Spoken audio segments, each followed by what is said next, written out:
Shalom Bapak Ibu dan Saudara yang kasih dalam Tuhan. Selamat berjumpa kembali. Kita mau bersyukur untuk anugerah kebaikan Tuhan dalam kehidupan kita. Saya ajak kita berdiri bersama-sama. Mari kita tunduk kepala. Adapun pertolongan kita datangnya dari Tuhan yang menciptakan langit bumi serta segala isinya. Tuhan yang setia dan tidak pernah meninggalkan perbuatan tangannya, tapi kekal sampai selama-lamanya. Turunlah atas saudara sekalian anugerah dan sejahtera dari Bapa, kasih karunia dari Tuhan Yesus Kristus, serta lawatan kuasa Roh Kudus curahkan atas kita sementara kita beribadah pada pagi hari ini. Amin. Tuhan, kami bersyukur kembali untuk anugerah Tuhan, kebaikan Tuhan yang nyata dalam penyertaan Tuhan dan berkat-berkat Tuhan dalam kehidupan kami. Hari demi hari Tuhan selalu memelihara kami dan memberkati kami. Dan saat ini kami bawa seluruh keberadaan kami, hati, pikiran, dan tubuh, jiwa, roh kami. Kami mau menyembah Tuhan, meninggikan nama Tuhan. Karena itu kami mohon lawatan Tuhan tercurah atas kami, mengurapi kami, melawat kami. Bahkan pakai urapi hamba-hambamu, anak-anakmu yang melayani, sehingga boleh menjadi alat di tangan Tuhan. Dan seluruh sarana prasarana yang kami gunakan, Tuhan kuduskan dan layakkan. Dan jemaat yang datang dengan pergumulan, beban yang berat, ataupun sakit penyakit, Tuhan melawat mereka pribadi lepas pribadi. Apabila ada intervensi roh jahat kuasa kegelapan yang akan mengganggu kami mau tolak dalam nama Tuhan Yesus. Biar Roh Kudus bekerja dan berkuasa di tengah-tengah kami pada saat ini. Di dalam nama Tuhan Yesus kami berdoa. Amin. Silakan duduk Bapak Ibu dan Saudara yang kasih dalam Tuhan. Haleluya, puji Tuhan. Selamat pagi Bapak Ibu yang dikasihi Tuhan. Shalom. Sekali lagi saya mau katakan shalom. Puji Tuhan, mari kita masuk dalam hadirat Tuhan pada pagi hari ini. Dunia boleh berubah, penderitaan boleh silih berganti terjadi, tapi kita satu hal yang kita yakini bahwa kasih Tuhan tidak pernah berubah di dalam kehidupan kita. Kasih setia Tuhan dalam setiap rencananya nyata, dan harus kita meyakini bahwa Tuhan selalu baik dan setia akan kasih-Nya terhadap kita, anak-anak Tuhan saat ini. Mari kita angkat pujian ini kepada Tuhan. Walau dunia berubah, namun kasih-Mu Tuhan tetap sama di hidup setiap kami. Terima kasih Tuhan. Oh, haleluya. Terima kasih Tuhan. Mari kita angkat pujian ini dengan sepenuh hati kepada Tuhan. Walau dunia berubah, namun kasih-Mu Tuhan tetap sama di hidupku. Kau setia dalam setiap rencana-Mu. Ku percaya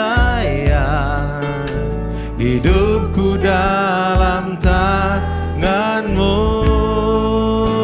Sampai detik ini ku melihat penyertaan-Mu sempurna. Sampai selamanya Kaulah Tuhan, satu-satunya pengharapanku. Terima kasih Tuhan. Oh, walau dunia berubah, namun kasih-Mu Tuhan tetap sama di hidupku. Kau setia dalam setiap rencana-Mu. Ku percaya hidupku dalam tangan-Mu. Sampai detik ini ku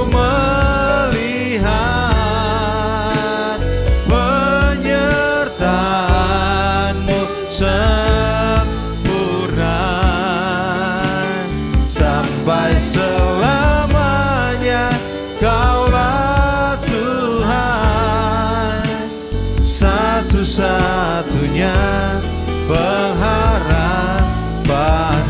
sampai detik ini Tuhan.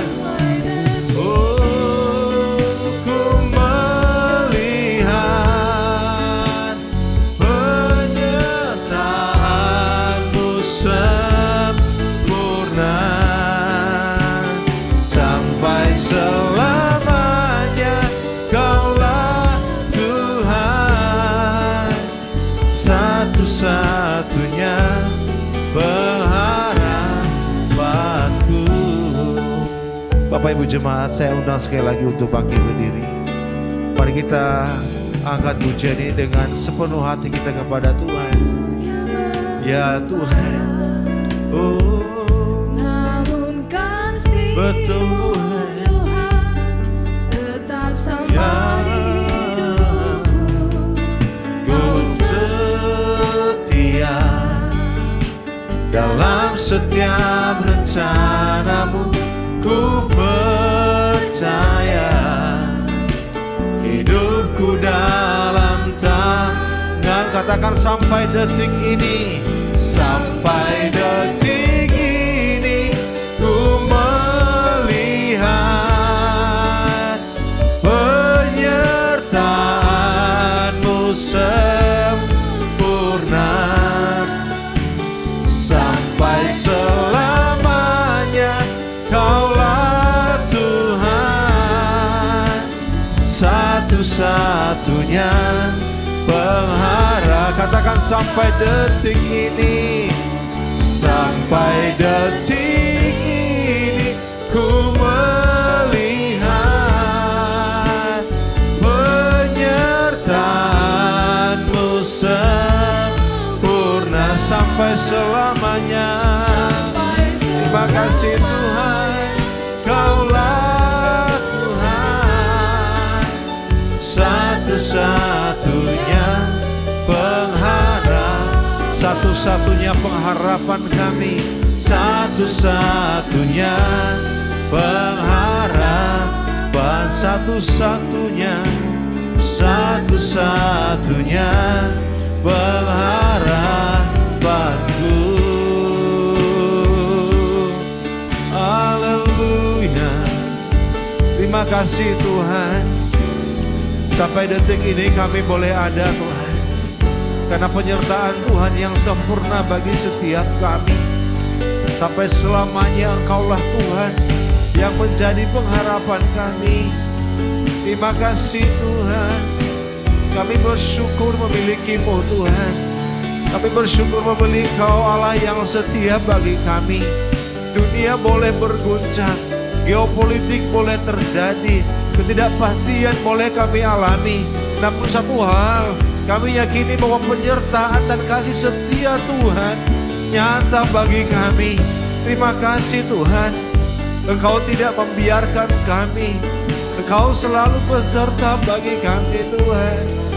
Oh, sana bagi-Mu Tuhan. Haleluya. Kami memuji-Mu Tuhan, kami menyembah-Mu. Engkau Allah yang ajaib, Engkau dahsyat bagi kami Tuhan. Haleluya, haleluya. Terima kasih Tuhan. Ini setiap kami menyembah-Mu Tuhan. Ini setiap kami Tuhan.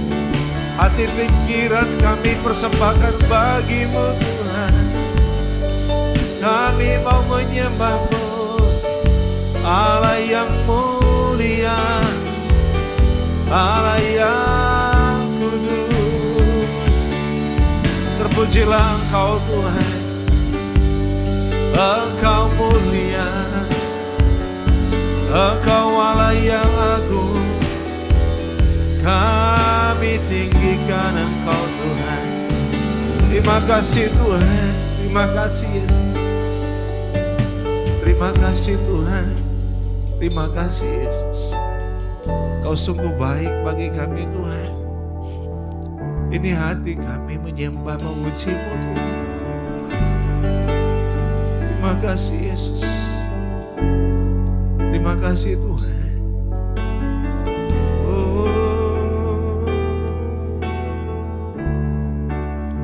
rasa syukur kami Tuhan.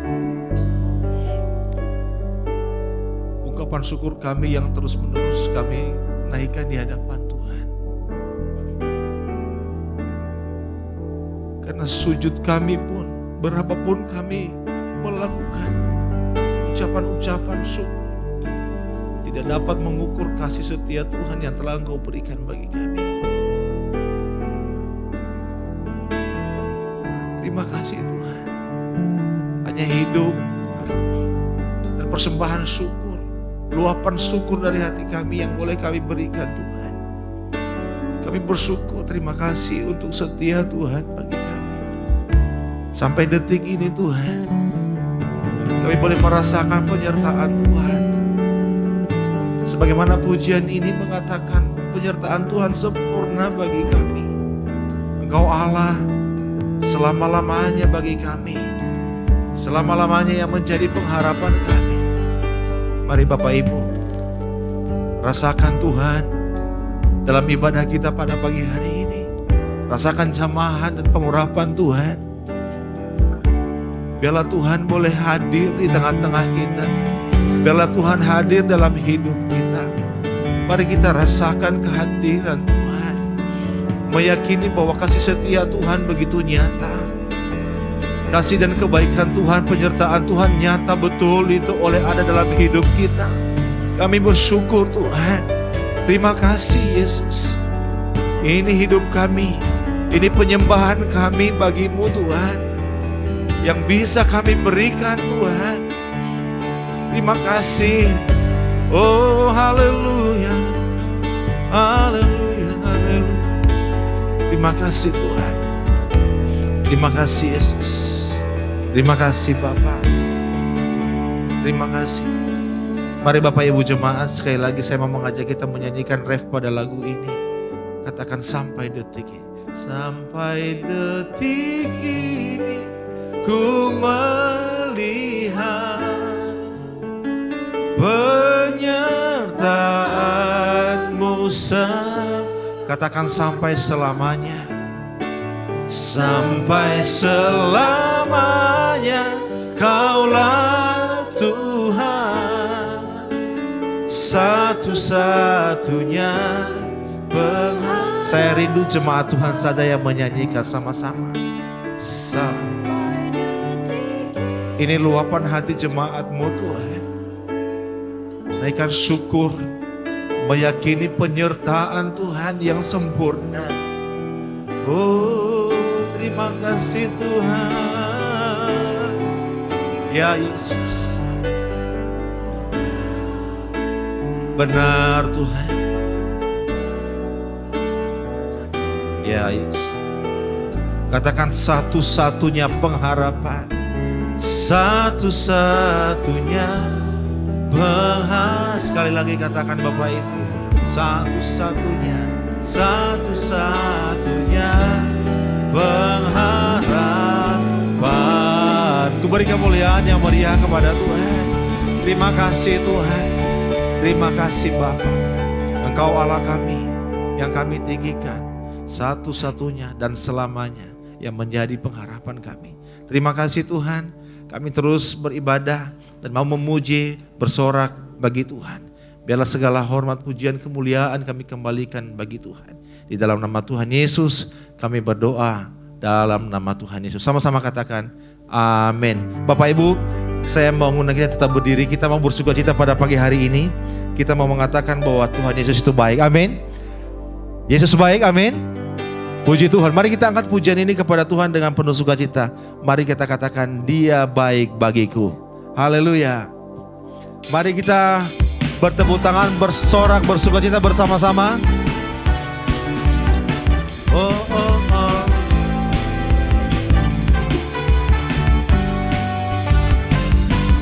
Oh, oh, oh. Dia Yesus mati bagiku. Dia bangkit dan Dia begitu baik bagi setiap kita semuanya. Mari kita angkat pujian ini kepada Tuhan.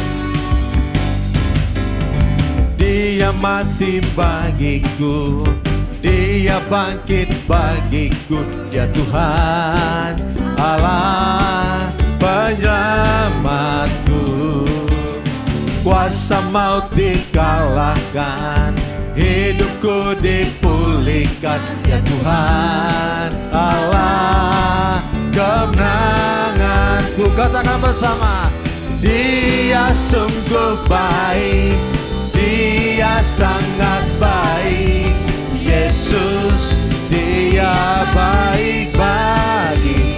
Dia sungguh baik, Dia sungguh baik, Dia sangat baik. Yesus, Dia baik bagiku.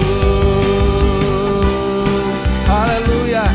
Mari kita katakan bersama, Dia ada di dalam kita, bergerak dalam setiap hidup kita. Dia Tuhan dan Allah kita. Haleluya. Dia ada di dalamku, bergerak di hidupku. Dia Tuhan Allah kekuatanku. Dia penuhi hatiku dengan kuasa kasih-Nya. Ya Tuhan Allah kemenangan. Katakan, Dia sungguh baik, Dia sungguh baik, Dia sungguh baik. Yesus, Dia baik bagiku. Dia sungguh baik, Dia sangat baik. Yesus, Dia baik. Katakan, He is so good to you, He is so good to you, He is so good to me. Jesus is so good to you, and Jesus, He is so good to you, He is so good to me. Jesus is so good to you, and Jesus, Jesus is so good. Tuh sekali lagi katakan, Jesus is so good, Jesus is so good to you and me. Haleluya. Allah kita Allah yang ajaib. Tak terbayang kebesaran Tuhan, tak terbanding kebesaran Tuhan. Dia Allah yang begitu megah dan luar biasa. Kita mau mengangkat pujian ini kepada Tuhan dan katakan, Engkau ajaib Tuhan bagi kami. Haleluya.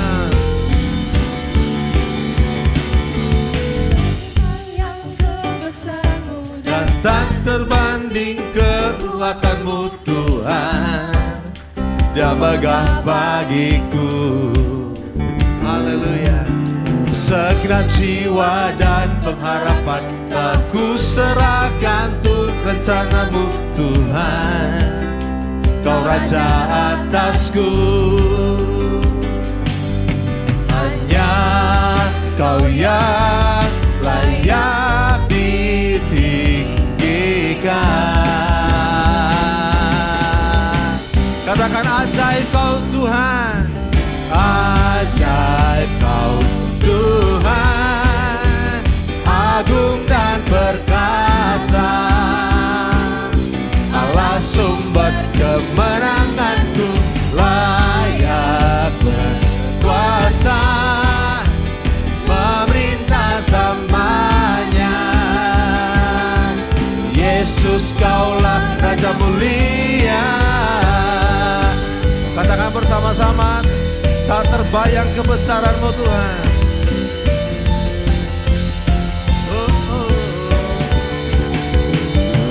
Tak terbayang kebesaran-Mu dan tak terbanding kekuatan-Mu Tuhan. Kau megah bagiku. Segenap jiwa dan pengharapan aku serahkan untuk rencana-Mu Tuhan. Kau Raja atasku. Katakan, hanya Kaulah Tuhan, hanya Kau yang layak ditinggikan.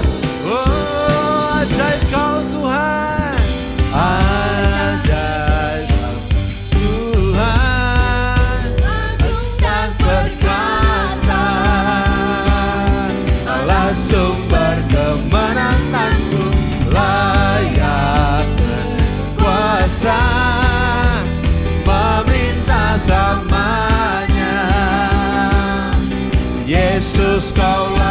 Raja mulia, ajaib Kau Tuhan, agung dan perkasa, Allah sumber kemenanganku, layak berkuasa, memerintah semuanya.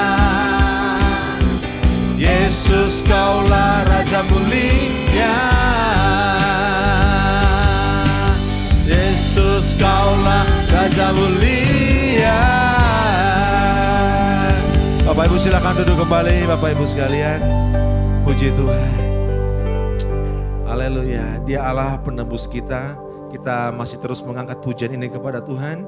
Mari kita angkat pujian. Ku tahu Dia penolongku, darahnya yang hapus dosaku. Mari kita angkat pujian ini, merupakan sebuah lagu yang tergolong baru di tempat ini. Mari kita bersukacita dan pelajari bersama-sama.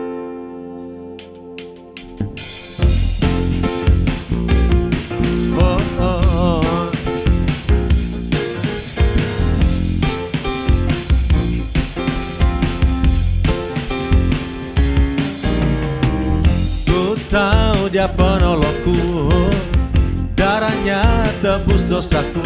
Ku yakin Dia angkat deritaku, Dia angkat deritaku, belenggu dan sakitku. Ku yakin ku angkat panci, ku angkat panci. Oh, ku tahan rohku, Dia penebusku, Dia hiduplah. Dia penebusku, Dia hiduplah. Oh.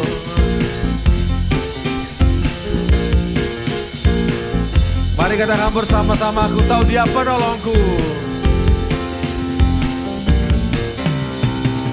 Ku tahu Dia penolongku, darahnya tebus dosaku. Ku yakin Dia angkat deritaku, Dia angkat deritaku, belenggu dan sakitku. Ku yakin ku angkat panci, ku angkat panci. Oh, Dia tak menang atas maut, Dia penebusku, Dia hiduplah. Dia penebusku, Dia hidup. Katakan Dia penebusku, Dia penebusku, Dia hiduplah. Dia penebusku, Dia hidup. Katakan ku angkat panci, ku angkat panci. Oh, Dia tak menang atas maut, Dia penebusku, Dia hiduplah. Dia penebusku, Dia hidup. Sekali lagi katakan, Dia penebusku, Dia hiduplah. Dia penebusku, Dia hiduplah. Haleluya. Mari kita mempersiapkan hati kita untuk mendengarkan firman Tuhan. Kita angkat pujian kepada Tuhan. Apapun yang terjadi dalam hidup kita, tak pernah kami meragukan kasih Tuhan dalam hidup kami. Mari kita angkat pujian ini kepada Tuhan. Terima kasih Yesus. Oh, haleluya.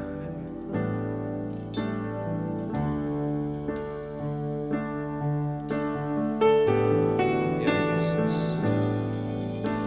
Apapun yang terjadi dalam hidupku ini, tak tak pernah ku ragukan kasih-Mu Tuhan.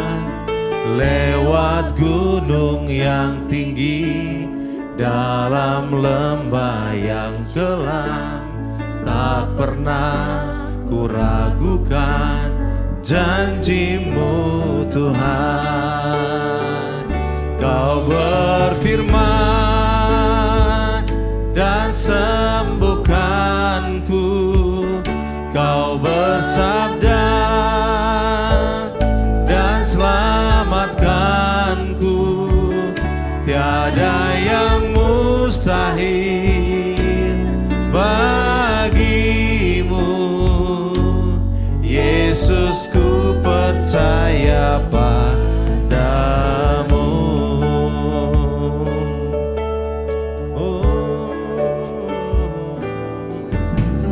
Apapun yang terjadi dalam hidupku ini, tak pernah ku ragukan kasih-Mu Tuhan. Lewat gunung yang tinggi, dalam lembah yang curam, tak pernah ku ragukan janji-Mu Tuhan. Kau berfirman dan sembuhkanku. Kau bersabda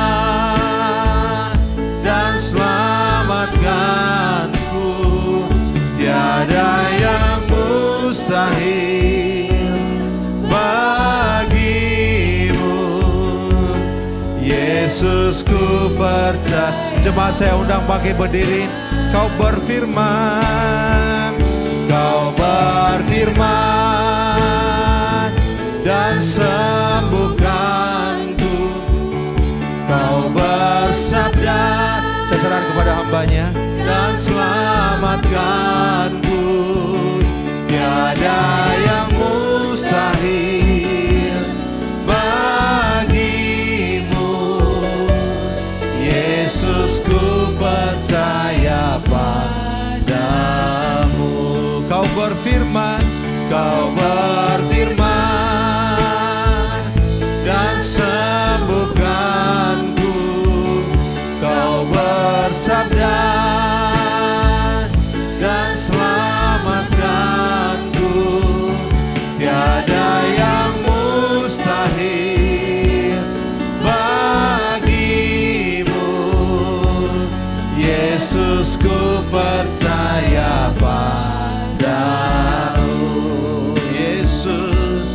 Yesus, ku percaya padamu.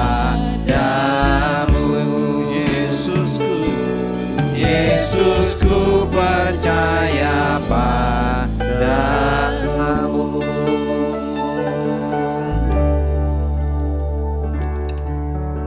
Oleh karena kami percaya, maka kami ada di sini. Oleh karena kami percaya, maka kami akan terus berseru kepadamu dan mengiring Engkau sampai akhir hidup kami. Oleh karena kami percaya, maka kami akan menggantungkan seluruh pengharapan kami kepada Tuhan dan berjalan sesuai dengan firman-Mu. Itu sebabnya pada saat ini kami hendak merenungkan kembali firman-Mu. Mari Tuhan, Kau berbicara kepada kami. Urapi hamba-Mu pakai bibir mulutnya, bahkan urapi setiap jemaat-Mu, sehingga firman yang kami dengar tidak akan berlalu dengan sia-sia, tetapi boleh menjadi nasihat, teguran, tuntunan dalam kehidupan kami, dalam menjalani kehidupan ini, sehingga itu akan terus membawa kami hidup berkenan kepada Tuhan. Terima kasih Tuhan, kami serahkan waktu ini ke tangan-Mu. Dalam nama Tuhan Yesus kami berdoa. Amin. Silakan duduk Bapak Ibu dan Saudara yang kasih dalam Tuhan. Shalom. Shalom Bapak Ibu. Ya, hari ini tema pembahasan kita adalah hidup oleh iman. Mari kita bersama-sama membuka Alkitab kita dari kitab Hakim-Hakim pasal yang ke-6 sampai dengan pasal yang ke-8. Hakim-Hakim pasal yang ke-6 sampai dengan pasal yang ke-8. Tetapi kita tidak akan membaca semua ayat ini, tetapi kita hanya akan membaca beberapa ayat saja, yaitu dari pasal yang ke-6 ayat 1 sampai dengan ayat yang ke-6. Saya akan mengajak kita membaca firman Tuhan ini secara bergantian. Adapun judul dari perikop ini adalah Gideon diangkat menjadi hakim. Ayat 1 saya baca, Bapak Ibu ayat 2, kita akan membacanya secara bergantian. Ayat 1, tetapi orang Israel melakukan apa yang jahat di mata Tuhan, sebab itu Tuhan menyerahkan mereka ke dalam tangan orang Midian 7 tahun lamanya.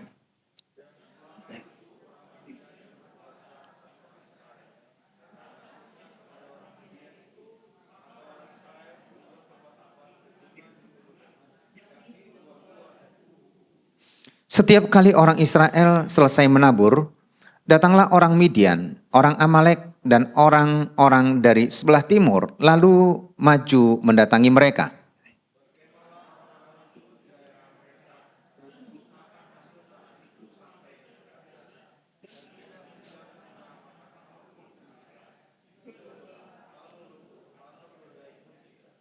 Sebab orang-orang itu datang maju dengan ternaknya dan kemahnya, dan datangnya itu berbanyak-banyak seperti belalang. Orang-orangnya dan unta-untanya tidak terhitung banyaknya, sekaliannya datang ke negeri itu untuk memusnahkannya.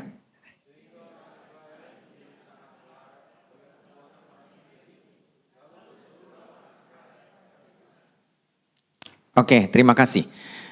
Sebagaimana yang saya katakan tadi bahwa tema pembahasan kita pada hari ini adalah hidup oleh iman. Kalau berbicara tentang iman, maka tentu ini merupakan kata yang asing kita dengarkan karena inilah yang menjadi alasan kita ada di sini.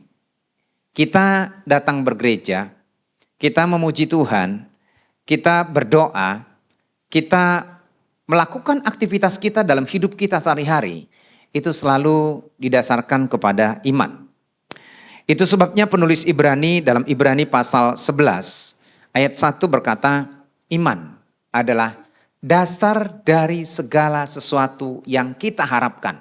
Apapun yang kita harapkan dalam hidup ini, kita berharap untuk sehat, kita berharap untuk panjang umur, kita berharap mendapatkan sesuatu, kita menjalani hidup ini, semua didasarkan kepada iman.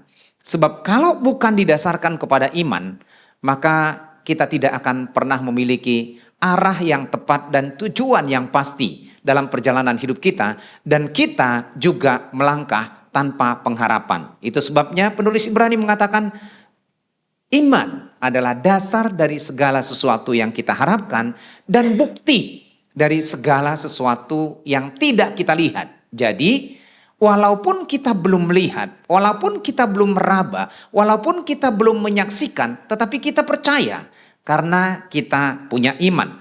Itu sebabnya kalau berbicara tentang iman, tolong ditunjukkan slide-nya, maka iman itu selalu bersinggungan dengan perjalanan hidup orang benar. Ya, iman selalu bersinggungan dengan perjalanan hidup orang yang benar. Jadi dalam setiap langkah kita, dalam setiap tindakan kita, dalam setiap apapun yang kita pikirkan, itu selalu bersinggungan dengan iman.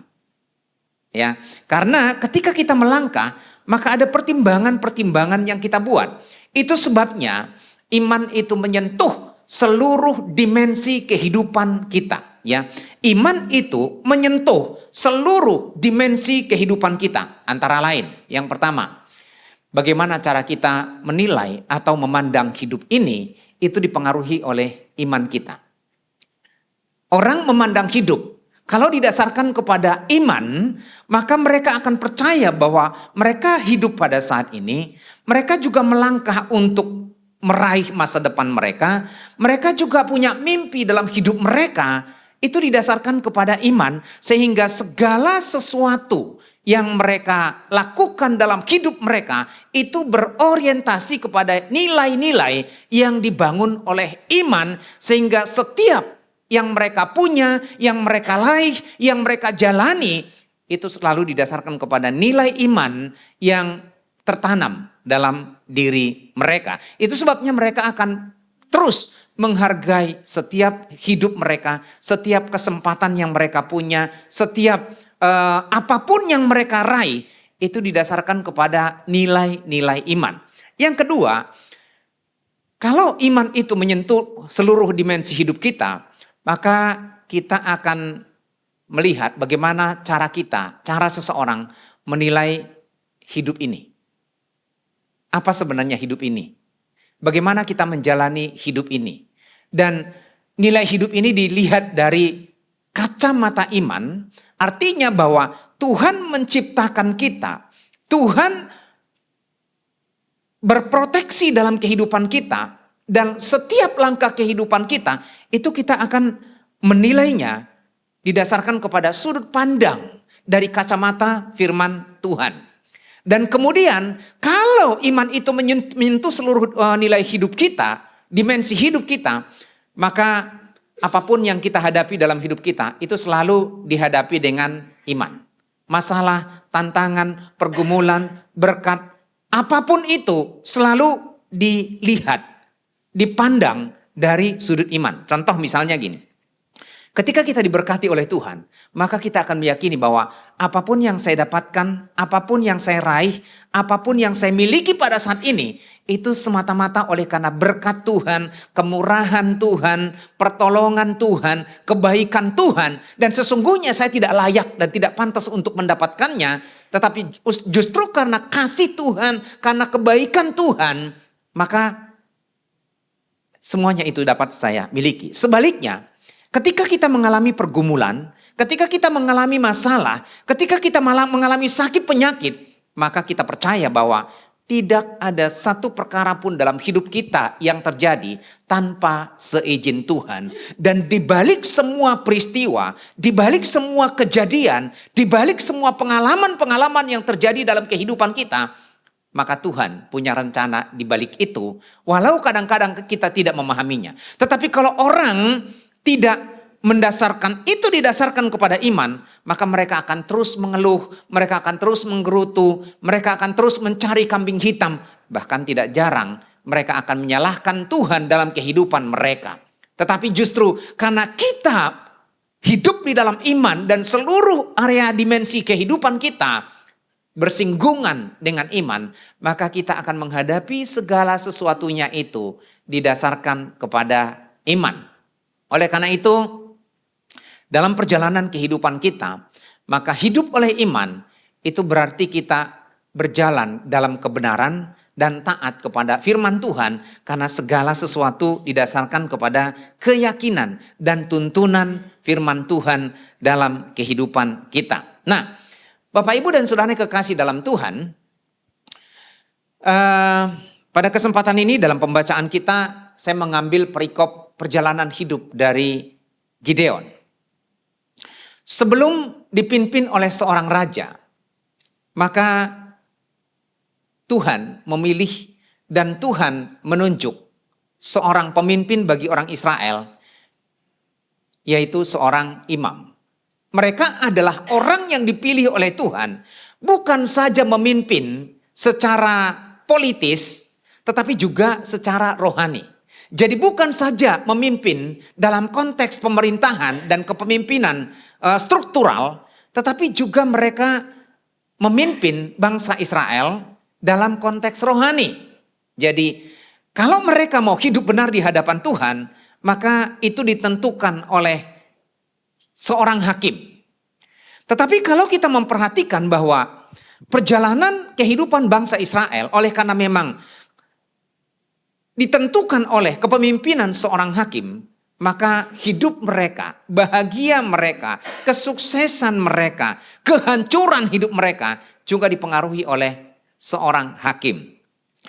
Dan salah satu hakim yang cukup menonjol dan paling menonjol dalam kepemimpinan orang Israel adalah Gideon.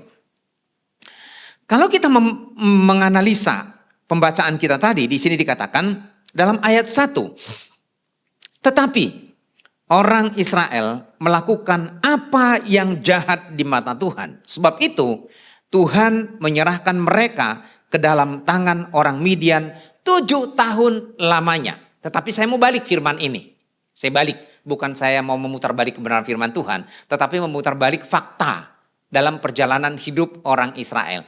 Kalau mereka hidup benar di mata Tuhan dan mereka setia kepada Tuhan, maka Tuhan akan menjadikan mereka menjadi bangsa yang kuat, menjadi bangsa yang aman, dan menjadi bangsa yang makmur. Dan ibadah mereka menentukan kehidupan mereka. Ya, jadi ibadah mereka di hadapan Tuhan itu menentukan hidup mereka. Dan pada masa itu ternyata orang Israel sedang hidup melarat. Kalau kita baca Bapak Ibu dalam pembacaan kita tadi, di situ dikatakan bahwa adapun orang Israel pada waktu itu sedang hidup melarat dan mereka dilanda oleh ketakutan. Kenapa mereka hidup melarat dan ketakutan? Bapak Ibu boleh membaca nanti di situ. Oleh karena mereka melakukan apa yang jahat di mata Tuhan. Sebelum pemerintahan Hakim Gideon, ada Deborah dan Barak memerintah di tengah-tengah mereka. Dan Deborah serta Barak itu dipakai Tuhan secara luar biasa untuk memimpin bangsa Israel. Tetapi setelah Deborah dan Barak meninggal, lalu mulailah bangsa itu goyah. Mereka mulai terpengaruh dengan kebiasaan-kebiasaan, tradisi-tradisi, budaya-budaya, penyembahan berhala di tanah Kanaan. Sehingga membawa mereka kepada penyembahan berhala dan melupakan Tuhan dalam hidup mereka. Dan itu sebabnya sikap yang mereka lakukan, tindakan mereka, ibadah mereka berdampak dalam kehidupan ekonomi, dalam kehidupan politik, dalam kehidupan keamanan mereka. Dan orang Israel akhirnya hidup melarat, dijajah, dikuasai oleh orang Midian selama 7 tahun. Nah, dan Alkitab mengatakan bahwa setiap kali orang Israel selesai menabur, itu ada 3 bangsa, minimal 3 bangsa datang ke tengah-tengah mereka, merampas semua apa yang mereka punya. Dan Alkitab mengatakan mereka datang dengan unta mereka, dengan ternak mereka, dengan tidak terhitung jumlahnya. Dan tidak ada sesuatu yang tersisa dibiarkan di antara orang-orang Israel. Sehingga mereka benar-benar hidup melarat. Dan itu sebabnya di sini dikatakan ketika orang-orang itu datang berkemah di daerah mereka, maka mereka itu biasanya melarikan diri dan membuat perkemahan-perkemahan dan mereka pergi ke gua-gua untuk menyelamatkan diri. Sehingga tidak ada lagi tempat untuk mereka untuk berteduh. Tidak ada lagi tempat buat mereka untuk menikmati hasil mereka. Tidak lagi ada kedamaian di tengah-tengah mereka. Dan siapa mereka yang datang itu? Yang pertama adalah orang Midian. Orang Midian itu sekarang ini adalah Saudi Arabia. Ya. Bahkan kalau kita membaca dalam ayat-ayat sampai seterusnya, dikatakan mereka itu adalah orang-orang keturunan Ismail. Kalau mereka adalah keturunan Ismail, itu artinya mereka adalah keturunan Abraham dari gundiknya bernama siapa? Hagar, yang diusir oleh Abraham. Bukan Sarah yang mengusir. Sarah ngadu, marah-marah, ngomel-ngomel, ngoceh-ngoceh, bilang usir dia. Dia karena Sarah tidak punya hak untuk mengusir Hagar. Yang punya otoritas adalah Abraham. Nah, lalu diusir. Tetapi menjadi bangsa yang besar yang dijadikan oleh Tuhan juga. Nah, salah satu bangsa yang datang pada waktu itu adalah orang Midian. Selain orang Midian, ternyata juga dalam ayat ini kalau kita melihat ada juga orang-orang Amalek. Orang-orang Amalek kita tahu bahwa orang Amalek itu punya sejarah. Salah satu bangsa yang selalu mengganggu orang-orang Israel. Bahkan ketika kepemimpinan Musa di daerah sebelum mereka sampai ke Sinai, mereka sempat berperang di mana Tuhan menahan matahari tidak terbenam. Ya, sampai mereka mengalahkan orang Amalek. Dan ketika orang Israel sudah mengalahkan orang Amalek, baru kemudian matahari terbenam. Ya. Nah, lalu kemudian bangsa yang lain yang datang untuk menghadang dan menghancurkan hidup mereka adalah dikatakan orang-orang dari sebelah timur. Ya, siapa itu orang-orang dari sebelah timur? Kalau kita berbicara dan melihat peta, orang-orang dari sebelah timur itu bahkan sekarang pun itu adalah orang Jordania. Nah, orang di Jordania itu ada dua suku yang besar yang barangkali juga sering muncul sebagai musuh sepanjang sejarah orang Israel kuno, yaitu Moab, Amon, ada 3, dan Edom. Siapa itu Moab dan Amon? Moab dan Amon itu adalah anak dari Lot dari kedua anaknya, dari kedua putrinya, dari perselingkuhan bapak dan anak. Sekarang ini pun lagi sedang itu loh Bapak Ibu di Indonesia, lagi sedang viral fantasi sedarah. Bapak Ibu tahu ini? Ada fantasi sedarah yang sedang viral di Indonesia.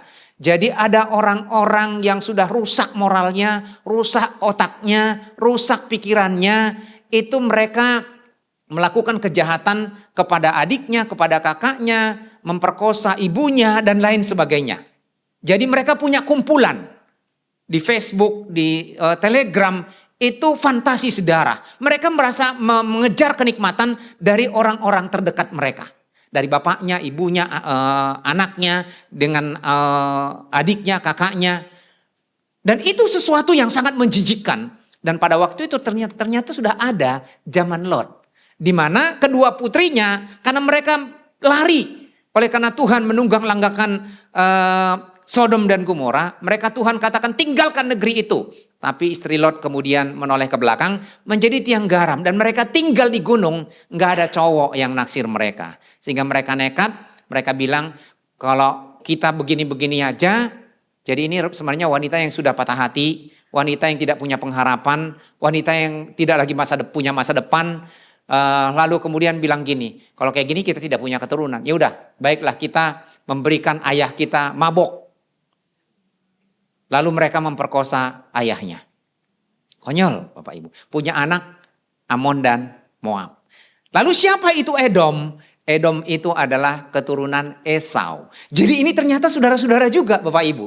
Ya, saudara-saudara juga. Ya, dan mereka datang menyerang orang Israel, menghancurkan hidup mereka, menimbulkan ketakutan dan stres yang luar biasa, sehingga tidak ada lagi damai di antara mereka. Nah, akhirnya Tuhan memilih Gideon. Gideon itu adalah seorang dari suku Manasye.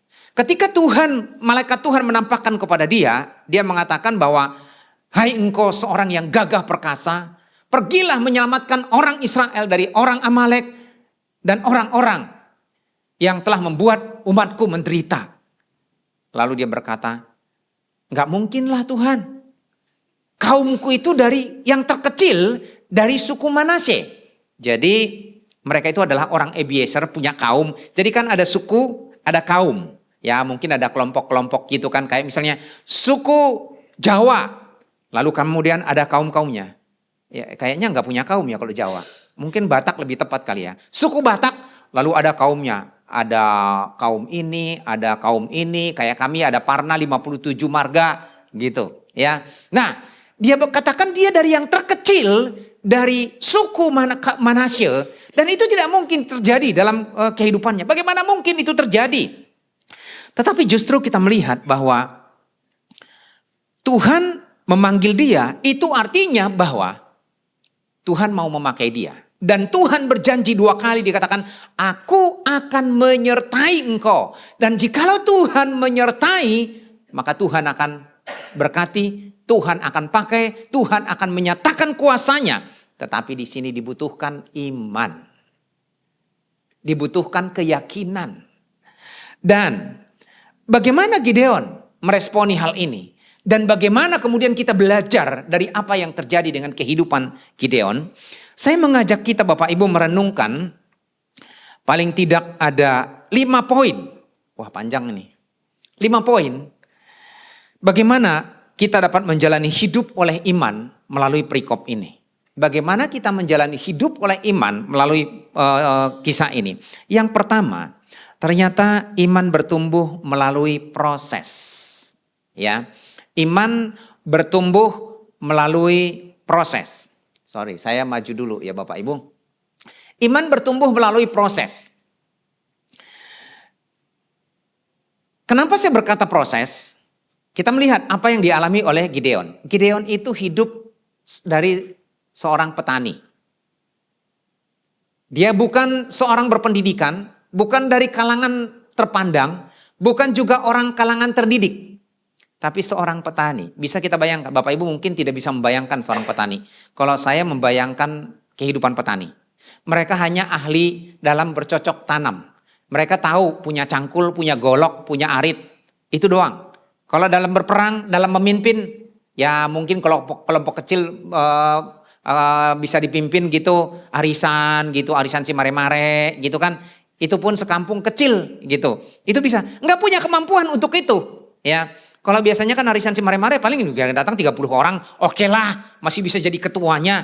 Gitu kan. Ya. Nah dia ini adalah seorang petani dari suku Manasye, kaum Ebiezer. Tidak punya pengalaman apapun. Tetapi justru dia diproses. Dan proses itu terjadi melalui beberapa hal. Yang pertama, dia bilang, aku akan percaya kepadamu. Tapi tunggu dulu. Dia bilang, jangan pergi dulu ya. Aku akan pulang. Menyembelih korban. Dan jikalau engkau memang betul memakai aku, maka aku akan melihat apa yang kau lakukan. Dia pulang, lalu kemudian dia membuat korban. Setelah itu kemudian dia membawa korban itu ditaruh di bawah pohon terbantin. Lalu kemudian malaikat Tuhan bilang, taruhlah di situ korbanmu, tuangkanlah kuahnya. Dikatakan. Lalu kemudian dia menaruh, lalu setelah itu ada tongkat malaikat itu menyentuh, turunlah api, dimakanlah itu korban, malaikatnya kabur. Lalu dia bilang, matilah aku sekarang sudah melihat Tuhan. Lalu malaikat itu bilang, engkau tidak akan mati, tetapi aku akan menyertai engkau. Dia mulai percaya, tapi dia bilang, tidak cukup Tuhan, aku ingin lakukan sesuatu lagi. Hari ini, aku akan buat, ada bulu domba, aku taruh di luar. Dan malam ini, besok pagi aku lihat, kalau di bulu domba itu penuh dengan embun, tapi sekelilingnya kering, maka aku percaya kepada Tuhan. Gitu. Oke, silakan. Lalu dia taruh bulu domba, besok pagi dia bangun, dia peras itu, ternyata banyak air. Wah, beneran. Tapi namanya manusia, nggak pernah puas-puasnya. Nawar lagi, belum cukup Tuhan. Satu lagi saja, dia bilang. Oke, boleh gitu ya. Terus kemudian sebaliknya. Aku akan taruh kembali bulu domba. Kalau bulu domba itu kering tidak ada air, tapi sebelahnya semuanya embun, aku akan percaya. Kalau saya jadi Tuhan, makanya saya bukan Tuhan. Saya akan bilang gini, kamu itu bolak-balik mencela-mencela ya. Tadi katanya harus ada air, sekarang tidak boleh ada air. Tapi oke lah, makanya Tuhan itu kan maha sabar kan. Walaupun dablek aneh-aneh, tetap aja diikutin gitu kan. Asal percaya saja. Lalu malam itu ditaruh. Bangun pagi-pagi, betulan. Lalu kemudian dia lihat sekelilingnya semua basah. Tapi bulu domba itu kering. Ya udahlah Tuhan, aku percaya. Dikumpulkanlah, dikerahkanlah orang-orang Manasye, orang-orang Ebenezer. Ayo sekarang kita berperang melawan orang Midian dan teman-temannya, gitu kan. Nah, lalu kemudian ternyata ada berkumpul 32.000 orang. Wah, 32.000 orang. Lalu kemudian Tuhan melihat banyak banget nih orang, 32.000 orang. Nanti Bapak Ibu baca ya. Di situ ada ayat-ayatnya dikatakan gini. Tidak boleh 32.000 orang, terlalu banyak. Jangan-jangan nanti karena 32.000 orang ini mereka akan berkata, itu karena kita banyak. Karena kita bisa menyerbu dengan kekuatan penuh. Ada banyak rakyat yang ikut. Lalu dibilang, umumkan kepada rakyat. Siapa yang takut, siapa yang ragu, siapa yang cemas, Jangan ikut. Para pengecut silakan pulang. Berduyun-duyun Bapak Ibu. Yang pulang berapa banyak? 22.000 orang. Waduh, tinggal 10.000. Saya percaya Gideon bergumul pada waktu itu. Kok saya sudah capek mengumpulkan 32.000 orang, kok pulang 22.000 orang? Ternyata Tuhan belum cukup sampai di situ. Dia bilang, itu masih terlalu banyak. Itu masih terlalu banyak. Nah, lalu kemudian, ini saya kembali dulu ke atas ya. Setelah itu, Tuhan bilang, ayo bawa mereka ke sungai. Kebayang Bapak Ibu bawa 10 orang ke sungai, suruh minum. Mana nanti yang boleh ikut, mana yang tidak boleh ikut, saya suruh pulang, saya akan katakan kepada kamu. Baik Tuhan. Nah ini dia baik ya, percaya ini luar biasa lah. Dia percaya dan taat. Itu adalah bagian dari proses. Lalu kemudian, ayo silakan minum. Alkitab tidak menceritakan siapa aja jurinya di situ. Siapa yang mengamati. Karena 10.000 orang itu bukan mudah Bapak Ibu. Jangankan 10.000 orang, 108 orang aja ikut ke kemarin kebaktian Padang. Ngaturnya susah. Sampai kita sempat kehilangan si itu. Fier. Ya, nah, baru 100 orang, ini 10.000.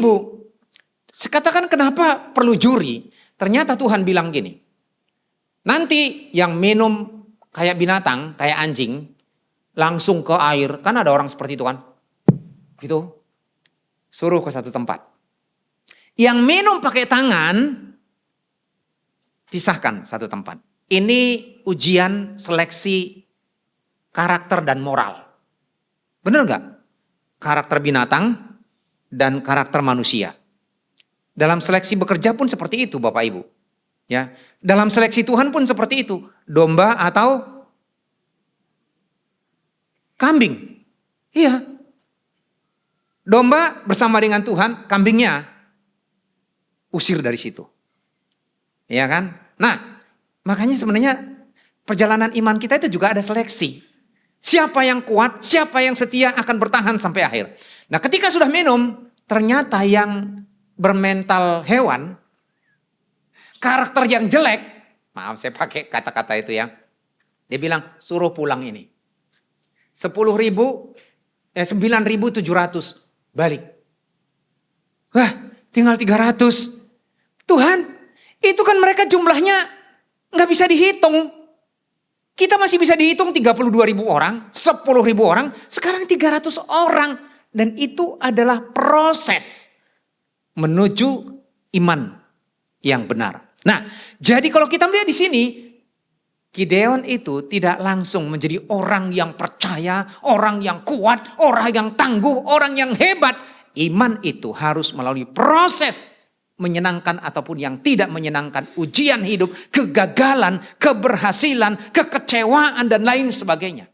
Kadang-kadang memang kalau ketika kita berproses dalam menjalani iman kita ini, ya maunya kita kan semuanya sukses ya. Berhasil, bahagia, tenang, nggak sakit, semua pokoknya lancar aja, berkat Tuhan melimpah. Tapi ketika kita diperhadapkan dengan masalah, tantangan, pergumulan, sakit penyakit, kegagalan dan lain sebagainya, tanpa kita sadari itu adalah bagian dari proses dalam perjalanan iman kita. Yang kedua, orang yang hidup dalam iman itu berarti fokus kepada Tuhan dan kuasanya, bukan kepada kekuatan sendiri. Salah satu momen yang paling dramatis dalam kisah Gideon adalah yang ini tadi. Ketika Tuhan meminta Gideon supaya mengurangi jumlah pasukannya dari 32.000 orang menjadi 10.000 orang dan menjadi 300 orang. Dan mereka cuma membawa bekal, obor, dan sangkakala. Dan ini tidak masuk akal Bapak Ibu. Dalam hal ini Tuhan memberikan pelajaran berharga kepada kita bahwa kemenangan yang kita peroleh tidak semata-mata didasarkan kepada kemampuan kita, senjata yang kita punya, skill yang kita miliki, pengalaman yang kita kumpulkan. Tetapi keberhasilan itu kalau bukan Tuhan yang mengizinkan dan Tuhan yang memberikan, tidak mungkin kita mendapatkannya. Kemenangan itu bukan semata-mata oleh karena kekuatan dan kemampuan kita. Tetapi kalau kita melihat di sini, meskipun 32.000 orang, meskipun 10.000 orang ada di situ. Tetapi ketika mereka berperang dan mengalami kemenangan, Tuhan berkata, pasti kalian akan berkata, itu karena pengalaman saya. Itu karena kita kompak. Itu memang perlu pengalaman, perlu kekompakan, perlu jumlah orang. Tapi itu tidak semata-mata menentukan itu mutlak. Tetapi oleh karena kuasa Tuhan. Itu sebabnya Bapak Ibu. Meskipun kita memiliki pengalaman hidup yang hebat. Meskipun mungkin kita berlatar belakang dari perguruan tinggi yang hebat. Meskipun mungkin kita punya modal yang banyak. Uang yang banyak. Kita mungkin juga dari latar belakang keluarga yang berkecukupan. Kalau Tuhan tidak berkehendak. Maka tidak ada sesuatu pun yang kita dapatkan. Tetapi justru kita harus selalu mengingat bahwa di balik semua yang kita lakukan, yang kita capai, yang kita dapatkan, kita harus berfokus kepada Tuhan. Tuhanlah yang menjadi pertolongan kita. Tuhanlah yang menjadi pengharapan kita. Mungkin manusia melihat dari skill kita, dari kemampuan kita. Ini siapa? Mungkin orang juga berkata, Gideon, petani, nggak punya pengalaman. Apaan yang bisa diharapkan dari situ? Gitu kan? Kalau kita berpatokan kepada, emang saya siapa? Kalau boleh saya mengutip kembali pengalamannya Pak Simare-Mare ya. Dulu kita banyak ngobrol diskusi dengan Ibu Simare-Mare. Ketika Pak Simare-Mare masih jadi karyawan. Lalu kemudian kepingin punya usaha. 2 tahun kalau nggak salah ya bergumul ya. 2 tahun mikir kalau ngelihat dari modal tidak ada. Ya pengalaman sih ada. Tapi nggak berani melangkah gitu ya. Nah itu menjadi satu proses. Tapi ketika seseorang mau melangkah berarti ada sesuatu yang dipercaya. Ada sesuatu yang diyakini bahwa kita melangkah bersama dengan Tuhan. Yang ketiga, melangkah dengan iman itu berarti harus berpatokan kepada firman Tuhan, bukan kepada keadaan. Ya, harus berpatokan kepada firman Tuhan, bukan kepada keadaan. Sesuai dengan perintah Tuhan dan sesuai dengan apa yang Tuhan katakan, minimal ada 3 bangsa yang datang menguasai, meributi, menghancurkan hidup mereka dan masa depan mereka. Midian, lalu kemudian Amalek, lalu orang-orang dari sebelah timur. Tidak disebut. Makanya saya bilang tadi di timur itu ada 3 bangsa. Amon, Moab, dan Edom. Kita tidak tahu yang mana persis ini. Tapi mereka dari sebelah timur. Dan jumlah mereka itu tidak terhitung jumlahnya. Bahkan Bapak Ibu, kalau kita membaca ini tadi, ternyata raja-rajanya pun paling tidak ada 4. Rajanya ada 4. Coba kita lihat Bapak Ibu. Pasal 7, ayat 25. Mereka berhasil menawan 2 raja Midian. Raja Midian aja 2. Ya, yakni Oreb dan Zeeb. Oreb dibunuh di gunung batu Oreb. Dan Zeeb dibunuh dalam tempat pemerasan anggur Zeeb. Jadi ada 2 di sini raja. Setelah itu kemudian ternyata ada raja lain. Dalam ayat yang ke-5. Pasal 8. Dan berkatalah ia kepada orang-orang Sukot. Ini orang Sukot. Tolong berikan kepada beberapa roti untuk rakyat yang mengikuti aku ini. Sebab mereka telah lelah. Dan aku sedang mengejar Zebah dan Salmuna, raja-raja Midian. Dan itu mereka akhirnya tangkap juga. Jadi tidak disebutkan juga ada raja dari Amalek. Tidak disebutkan raja dari orang-orang timur. Tapi dari Midian saja ada 4 raja. Ini kalau hitung-hitungan kekuatan logika, bagaimana mungkin orang Israel yang sudah dijajah, dihancurkan, dirontokkan, dan dikuasai selama 7 tahun. Mereka hidup menderita dan merana. Mereka mampu. Apalagi orang Amalek itu adalah orang-orang yang suka berperang. Alkitab mencatat orang Amalek itu adalah gemar berperang. Itu artinya mereka punya pengalaman berperang, mereka punya senjata. Tetapi justru Gideon di sini tidak berpatokan kepada keadaan, tidak berpatokan kepada situasi, tidak berpatokan kepada kehidupan mereka, tidak berpatokan kepada musuh, tetapi patokannya adalah firman Tuhan. Karena Tuhan berbicara kepada dia dalam pembacaan kita tadi, pasal 6, coba kita lihat dalam ayat 12, pasal 6 ayat 12. Malaikat Tuhan menampakkan diri kepadanya dan berfirman kepadanya demikian, Tuhan menyertai engkau, ya pahlawan yang berani. Ayat 13, diulangin lagi. Jawab Gideon kepadanya, Tuhan, jika Tuhan menyertai kami, mengapa semuanya itu menimpa kami? Coba kita lihat Bapak Ibu, pasal ini masih dalam ayat yang ke-16. Berfirmanlah Tuhan kepadanya, tetapi akulah yang menyertai engkau, sebab itu engkau akan memukul kalah orang Midian itu sampai habis. Ya, ini firman Tuhan, patokannya adalah firman Tuhan, dan ini hanya mungkin terjadi kalau didasarkan kepada iman. Kalau dia tidak beriman, kalau tidak percaya kepada firman ini, kalau itu dia anggap hanya sebagai kalimat yang indah, janji-janji palsu. Apalagi kan kalau kita berpikir sekarang ini kan di mana-mana kan orang janji-janjinya janji-janji palsu, ya. Para politikus janji palsu. Semalam saya tidak tahu itu fakta atau tidak di daerah Jawa Barat, kalau tidak salah sekitar daerah Subang sana. Dalam kisah itu diceritakan ada seorang kepala desa membangun rumah 3 lantai di perkampungan. Bahkan dia punya mobil Ferrari 2. Satu merah, satu putih. Dan dia naik helikopter dari Bandung ke Subang. Wah, keren banget. Sementara jalan-jalan di sekitarnya itu hancur-hancur berantakan.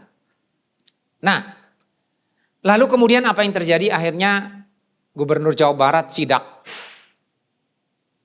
Dan ditangkaplah orang ini. Sorry, saya jadi hilang blank. Tadi saya kenapa lari ke sini ya?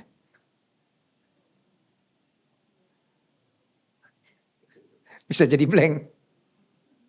Kenapa saya ambil tadi ilustrasi ini? Berarti nggak ngikutin juga. Kenapa? Kenapa? Nggak jujur. Oke, ya mereka nggak jujur, itu kan. Nah, ya baru nyambung. Jadi ditanya, jadi diperiksalah kemudian di situ, laporannya semuanya bodong. Ya, dia katanya proyek jalan, pembangunan sekolah, segala macam, tapi itu semuanya manipulasi. Janji-janji, ini yang sebagai janji-janji kebohongan, begitu kan. Ada pemilihan kepala desa, mereka janji akan memperbaiki jalan, membangun sekolah-sekolah, mereka akan membuat rakyat maju dan segala macam. Para politikus seperti itu, para anggota wakil rakyat seperti itu. Tapi mereka kemudian menimbun harta, menimbun uang milik rakyat, diambil semuanya. Kalau orang berpatokan kepada keadaan, ya, janji-janji manis manusia, maka kita juga tidak akan pernah percaya kepada firman Tuhan. Tetapi kalau kita punya iman, maka kita akan berpatokan kepada firman Tuhan bahwa janji Tuhan itu ya dan amin. Terima kasih ya Andrea, saya sempat kehilangan garis benang merahnya tadi. Ya, jadi janji-janji manis manusia itu tidak bisa dipegang. Jangankan janji manis manusia, kadang-kadang orang terdekat kita pun bisa memberikan janji manis, tapi kemudian mengingkari. Makanya ada lagu itu, kau yang berjanji, kau yang mengingkari. Kan ada itu ya. Dia yang berjanji, dia juga yang mengingkari, gitu kan. Oke, berikut Bapak Ibu. Ternyata Gideon sukses, berhasil. Oleh karena dia percaya kepada Tuhan. Tetapi tidak berhenti sampai di situ. Ketika dia mengalahkan musuh-musuh ini dan memulihkan kerajaan Israel, mereka menjadi bangsa yang aman, menjadi tentram, mereka menjadi kuat kembali. Lalu orang-orang Israel meminta kepada Gideon supaya dia menjadi penguasa. Tapi ternyata orang yang beriman itu tidak mengejar pengakuan manusia dan kekuasaan. Tetapi dia mengejar Tuhan dan mempercayai Tuhan sepenuhnya.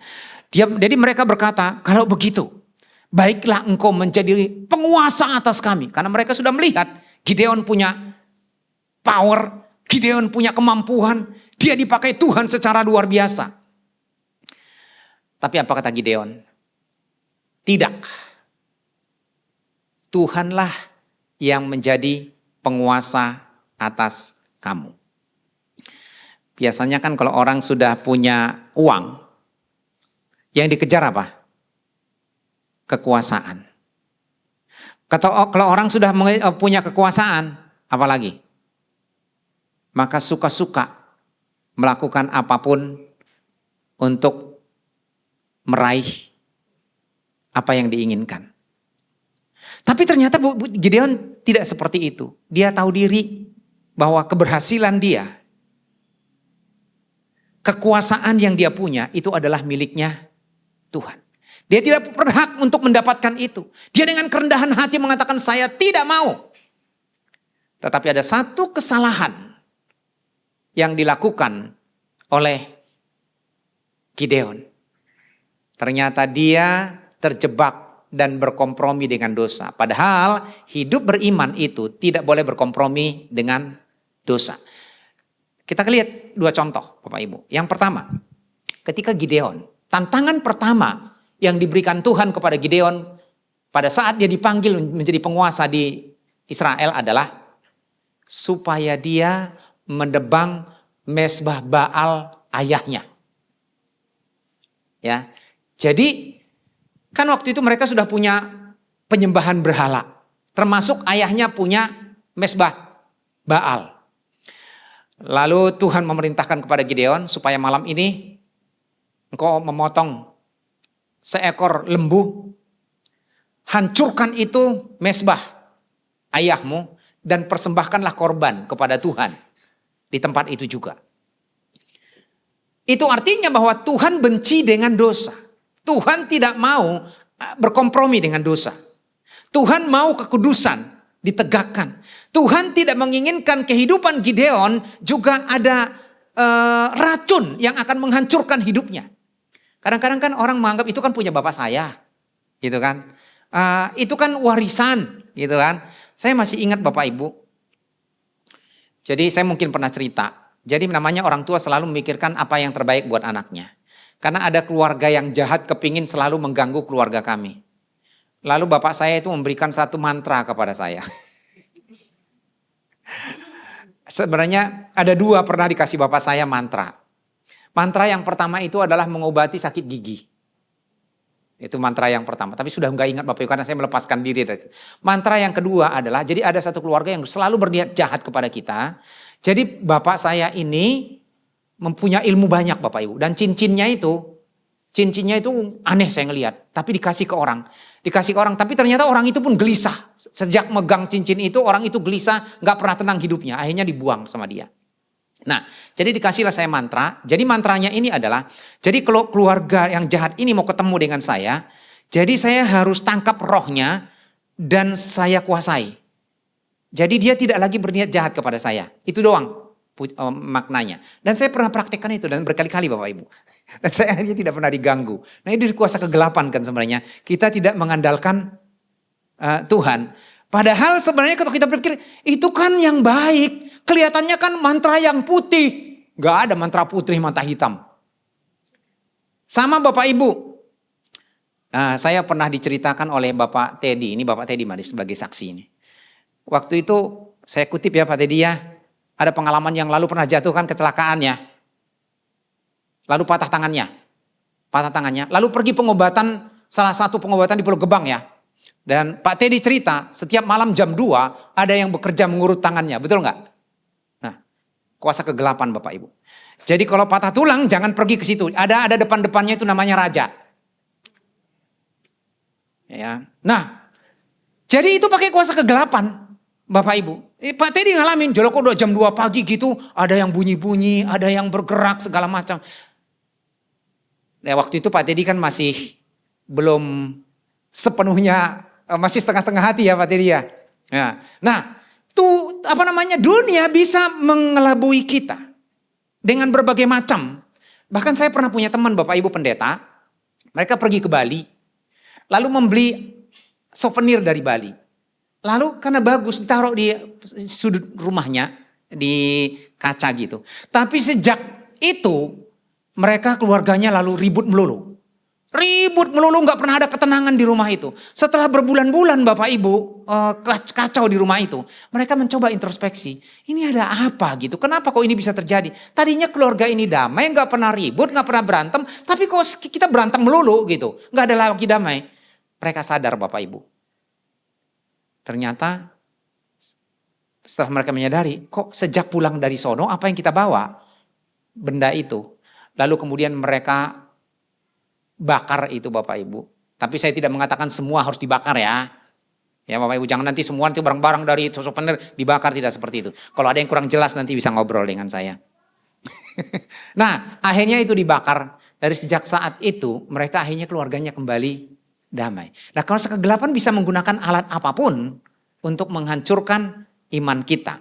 Dan itu sebabnya kita harus selalu menjaga kekudusan, tidak berkompromi dengan dosa-dosa apapun itu dalam kehidupan kita. Tetapi ada satu kekonyolan Bapak Ibu. Lalu Gideon berkata begini. Kalian gak usah jadikan saya menjadi penguasa. Tapi kalian yang punya emas, perhiasan, yang hasil jarahan itu, kumpulkan di sini semuanya. Supaya dia membuat efod.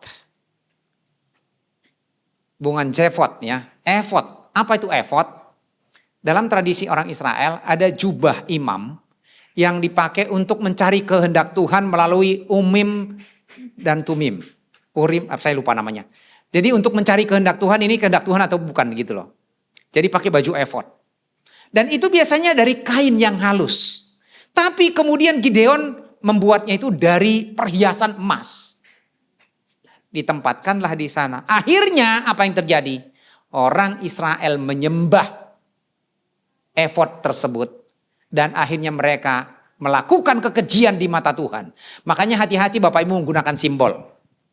Ya, sebenarnya tadinya kan dipikir itu simbol doang. Ini efod untuk mencari kehendak Tuhan. Tapi orang Israel malah berdoa, menyembah kepada efod itu. Makanya kalau ada salib, ada gambar Tuhan Yesus, jangan ngomong ke situ. Atau apa yang salibnya? Dalam nama Tuhan Yesus melalui salib ini kuasa Tuhan dinyatakan.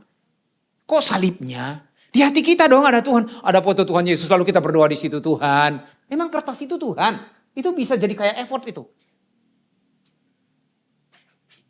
Itu hanya simbol. Tapi jangan kemudian kita percaya kepada simbol itu. Karena Tuhan yang kita sembah adalah Tuhan yang hidup. Roh adanya. Tuhan yang berkuasa. Tuhan tidak ingin kita berkompromi dengan dosa. Oleh karena itu Bapak Ibu, jemaat yang dikasih oleh Tuhan. Hidup oleh iman. Tidak secara instan kita menjadi orang yang kuat. Tetapi melalui proses perjalanan hidup. Hidup orang beriman adalah selalu fokus kepada Tuhan dan kuasanya. Hidup beriman berarti berpatokan kepada firman Tuhan. Bukan kepada situasi, bukan kepada keadaan, bukan kepada pengalaman. Dan ketika kita hidup beriman, itu artinya kita tidak mengejar pengakuan manusia dan mengandalkan kekuatan kita. Dan tidak berkompromi dengan dosa. Tetapi terus akan menjaga kekudusan hidup kita di hadapan Tuhan. Sebagai pelajaran iman untuk masa kini buat kita. Iman yang sejati. Berarti mempercayai Tuhan melebihi kekuatan kita sendiri. Atau melebihi kekuatan manusia.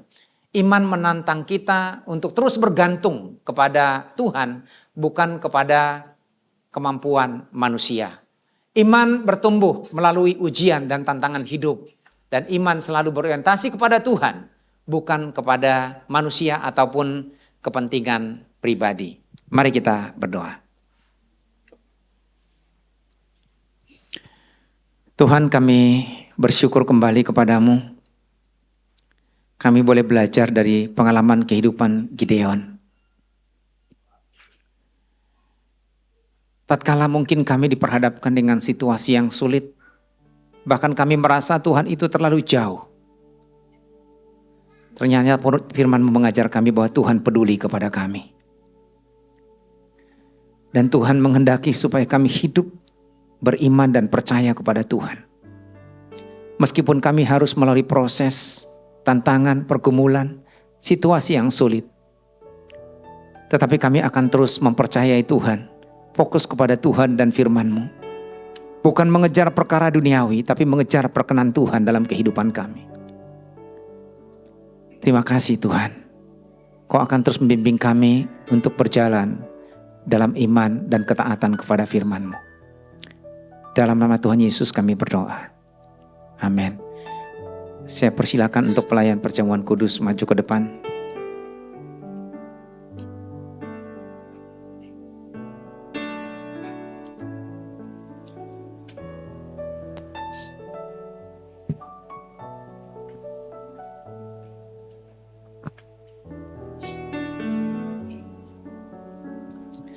Pak Bo akan memimpin kita dalam doa. Bapa kami yang ada di surga, kami mengucap syukur kepadamu ya Tuhan, kalau pada pagi hari ini kami telah diberkati kebenaran firman-Mu. Kami yakin dan percaya pada saat firman-Mu disampaikan kepada jemaat-Mu di tempat ini Tuhan, Roh-Mu bekerja dan berkarya kepada kami, sehingga barang siapa yang mendengarkan firman-Mu pagi ini Tuhan, baik di gereja-Mu di tempat ini maupun secara online dimanapun dia berada ya Tuhan, akan terjadi kebangunan rohani yang luar biasa. Terima kasih Tuhan, kami yakin dan percaya Engkau Tuhan Allah kami yang sanggup mengubah sikap hati kami melalui firman-Mu pagi ini Tuhan. Agar kami selalu mengandalkan kekuatan yang daripada-Mu Tuhan. Terima kasih ya Tuhan. Urapi hamba-Mu yang telah menyampaikan kebenaran firman-Mu ya ini ya Tuhan pagi ini. Kiranya Tuhan pakai semakin hari semakin heran, sehingga boleh menjadi berkat bagi jemaat-Mu di tempat ini. Begitu juga Tuhan untuk kesempatan pagi yang indah ini Tuhan. Layakkan kami untuk mengikuti perjamuan kudus-Mu. Biarlah jemaat-Mu di tempat ini boleh mempersiapkan hati kami untuk menerima perjamuan kudus-Mu. Untuk mengingat akan pengorbanan-Mu di kayu salib, di mana darah-Mu tercurah untuk menebus hidup kami ini Tuhan. Dan kami sangat bersyukur boleh beriman kepada Tuhan Yesus, sehingga kami boleh masuk dalam kasih karunia-Mu untuk memperoleh kemuliaan Allah. Terima kasih Tuhan Yesus, terpujilah nama-Mu sekarang sampai selama-lamanya. Haleluya. Amin. Jemaat yang dikasihi oleh Tuhan, di hadapan kita ada roti yang melambangkan akan tubuh Kristus, air anggur yang melambangkan akan darah Kristus yang tertumbah. Terimalah sebagai peringatan akan Dia. Kami harap anak-anak tidak mengambilnya sebab mereka tidak mengerti arti penebusan darah Kristus dan arti perjamuan kudus. Inilah tubuh dan darah Kristus bagi-bagikan.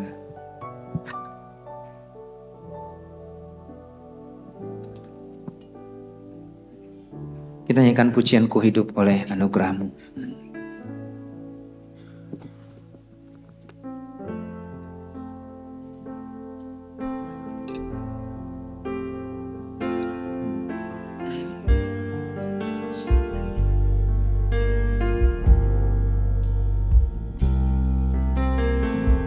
Hidup oleh anugerah-Mu, yang terbaik ku terima berimu. Rancangan-Mu indah bagiku, sebab ku hidup selalu di dalam. Pernah ku meragukan bukti kasih dan karya salib-Mu. Kau telah mati gantikan hidupku, sebab itu ku selalu bersyukur. Kasih-Mu memulihkan hidupku, kuasa-Mu membangkitkan rohku.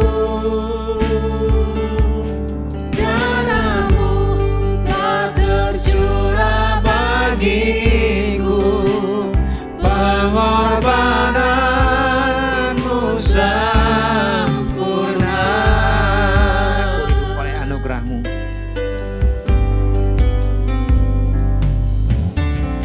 Ku hidup oleh anugerah-Mu, yang terbaik ku terima dari-Mu.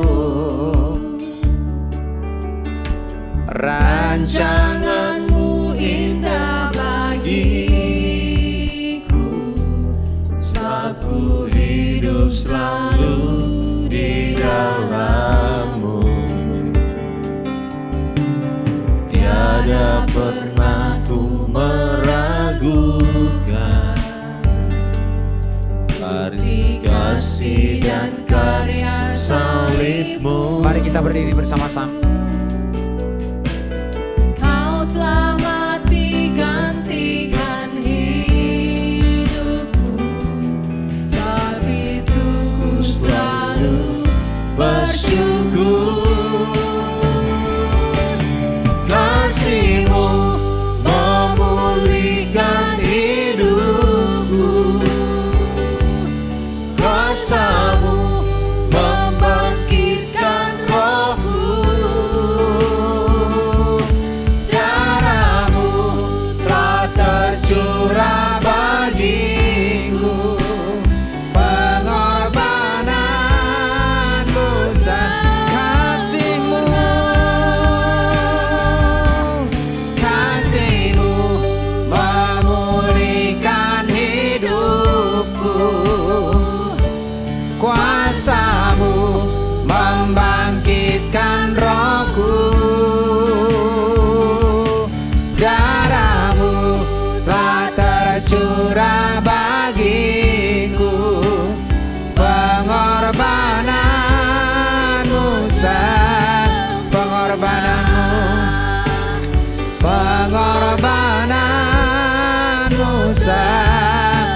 pengorbanan-Mu pengorbanan-Mu sempurna.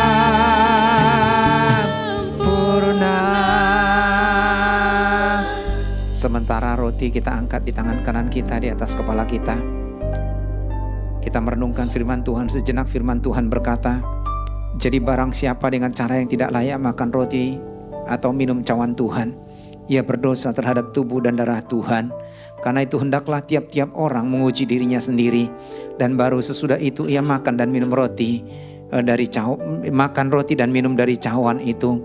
Kita mau introspeksi diri kita sejenak, supaya perjamuan kudus ini boleh menjadi alat, menjadi sarana di tangan Tuhan, di tangan kita, untuk memulihkan hidup kita, memulihkan iman kita, memulihkan tubuh kita, menjamah kita. Mujizat Tuhan terjadi atas kehidupan kita. Terima kasih Tuhan, terima kasih buat pengorbanan-Mu di atas kayu salib. Tubuh-Mu tercabik-cabik Tuhan, untuk menanggung dosa kami, untuk membayar dosa-dosa kami, menebus kami Tuhan. Terima kasih Tuhan. Firman Tuhan berkata, sebab apa yang telah kuteruskan kepadamu telah engkau terima dari Tuhan, yaitu bahwa Tuhan Yesus pada malam waktu ia diserahkan mengambil roti, dan sesudah itu yang mengucap syukur atasnya, ia memecah-mecahkannya dan berkata, inilah tubuhku yang diserahkan bagi kamu, perbuatlah ini menjadi peringatan akan aku. Mari kita makan bersama-sama di dalam nama Tuhan Yesus Kristus.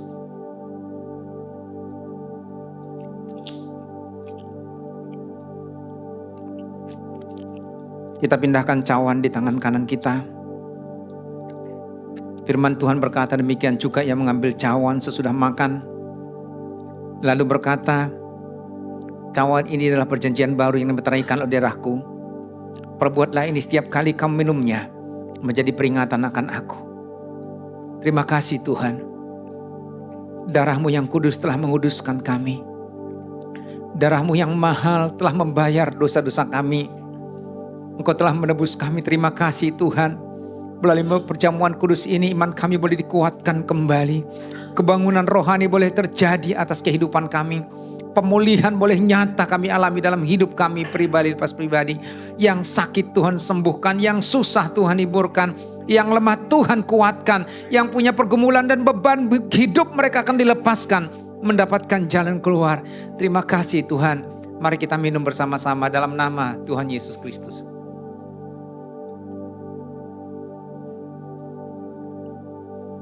Terima kasih Tuhan. Dengan iman kami percaya kepadamu. Dengan iman kami melangkah. Dengan iman kami taat. Dengan iman kami mendapatkan jawaban pertolongan Tuhan. Dengan iman juga kebangunan rohani terjadi dalam kehidupan kami di tempat ini. Dengan iman kami disembuhkan dari penyakit kami. Dan dengan iman kami mengalami kebangunan rohani.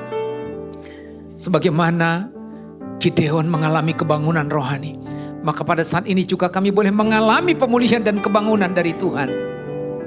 Karena kami mengalami kuasa Tuhan dalam hidup kami. Terima kasih Tuhan. Dalam nama Tuhan Yesus kami berdoa. Yang percaya katakan amin. Silakan duduk Bapak Ibu dan Saudara yang kasih dalam Tuhan. Waktu selanjutnya saya kembalikan. Sebelumnya kita akan membaca pengakuan iman Gereja Isa Al-Masih. 3, 2, 1. Aku percaya bahwa Alkitab Perjanjian Lama dan Baru adalah firman Allah yang diilhamkan, tidak berubah dan tidak mungkin salah. Aku percaya kepada Allah yang Maha Esa, Khalik langit dan bumi, yaitu Allah Bapa, Putra dan Roh Kudus. Aku percaya Tuhan Yesus Kristus, Putra Allah yang tunggal, yang telah menjadi manusia, dilahirkan oleh perawan manusia dan mati di atas kayu salib karena dosa-dosa kita, dikuburkan, bangkit pada hari ketiga, lalu naik ke surga, duduk di sebelah kanan Allah Bapa dan akan datang kembali.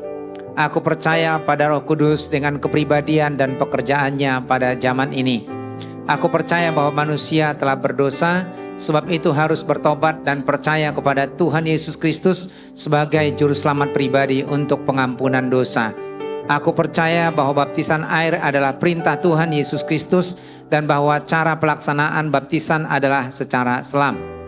Aku percaya bahwa perjamuan suci adalah perintah Tuhan Yesus Kristus untuk memperingati kematiannya dengan makan roti dan minum anggur. Aku percaya bahwa kesembuhan ilahi berdasarkan bilur-bilur dan pengorbanan Kristus di kayu salib. Aku percaya akan baptisan Roh Kudus dengan tanda-tanda manifestasi karunia Roh Kudus dan buah Roh Kudus.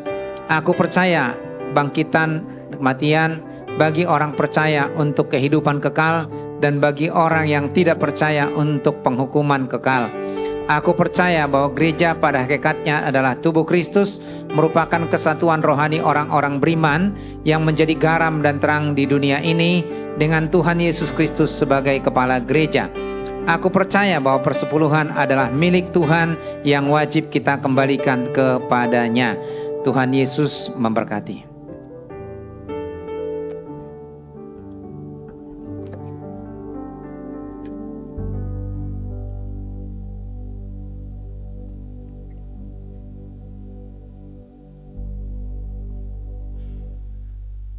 Puji Tuhan, terima kasih kepada Bapak Gembala yang sudah melayani pada pagi hari ini. Tuhan memberkati selalu pelayanan dan kita boleh diberkati melalui firman Tuhan yang telah disampaikan. Bapak Ibu sekalian, warta jemaat pada pagi hari ini, sebelum kami bacakan, mungkin ada jemaat baru yang baru beribadah pada pagi hari ini. Kalau ada, kami boleh undang untuk bangkit berdiri. Tidak ada, jemaat yang setia semua, puji Tuhan. Kembali kami informasikan bahwa kegiatan ibadah kita sepekan ke depan seperti biasa dilakukan. Ada ibadah permata pada hari Kamis yang dilaksanakan pada pukul 19.30. Mari Bapak Ibu, agar supaya kita meluangkan waktu kita untuk menggali lebih dalam lagi kebenaran firman Tuhan pada setiap ibadah permata pada setiap hari Kamis. Demikian juga untuk Jumat. Pada malam harinya kita ada doa malam. Mari kita terus bangkitkan kembali kehidupan doa kita yang akan kita lakukan pada setiap hari Jumat. Demikian juga hari Sabtu ada ibadah PRBK, dan selanjutnya petugas-petugas ibadah pada kegiatan ibadah sepekan nanti akan diumumkan di dalam grup jemaat oleh koordinator penata layanan. Kemudian adakah pengumuman tambahan? Ya, yang berulang tahun kami ucapkan selamat ulang tahun kepada saudari Amedia Kristianti. Selamat ulang tahun Dea. Puji Tuhan, Tuhan Yesus memberkati. Selamat ulang tahun kepada Kul Yovela. Siapa nih Kul Yovela? Hah? Molly, adakah? Chloe ada dia? Ada selamat ulang tahun Chloe. Terus siapa yang satu itu ya? Bapak Machiavelli Hareva. Jadi selamat ulang tahun kepada pribadi saya sendiri. Tuhan memberkati. Jadi kemarin saya ulang tahun yang cukup muda. 44 tahun Bapak Ibu sekalian. Sudah tua juga ya. Ya, 2 hari yang lalu, 3 hari yang lalu berarti ya. Kita angkat pujian. Selamat hari jadi, Tuhan memberkati kita semua. Haleluya. Selamat hari jadi. Selamat hari jadi, Tuhan memberkati. Selamat hari jadinya, Tuhan memberkati. Selamat hari jadi, Tuhan memberkati. Selamat hari jadinya, Tuhan memberkati. Haleluya. Tuhan memberkati kita yang ulang tahun pada bulan ini. Saatnya kita akan memberikan yang terbaik kepada Tuhan melalui persembahan kita. Kami undang untuk petugas persembahan maju ke depan. Mari sebelumnya kita naikkan doa kita kepada Tuhan. Nanti Ibu Susi berdoa.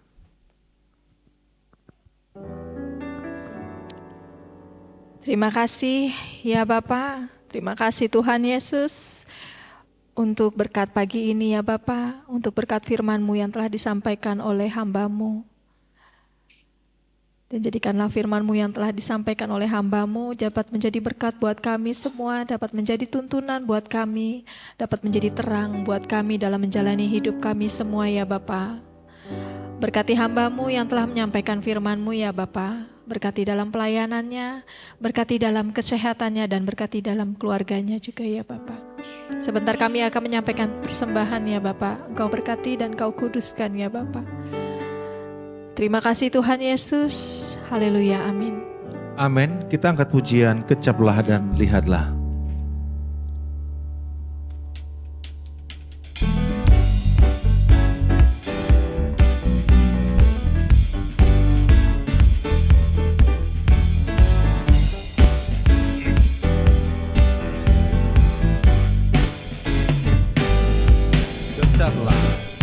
Kecaplah dan lihatlah betapa baiknya Tuhan itu. Rasakan dan nikmati kasih setia Tuhan. Kecaplah dan lihatlah betapa baiknya Tuhan itu. Rasakan dan nikmati kasih setia Tuhan. Syukur bagimu Tuhan, segala hormat bagimu Tuhan.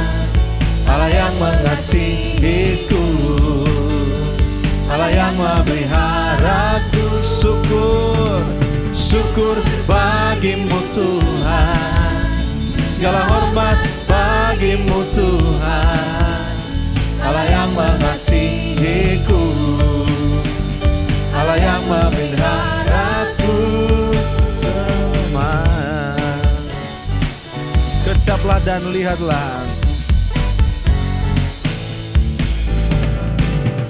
Kecaplah dan lihatlah betapa baiknya Tuhan itu.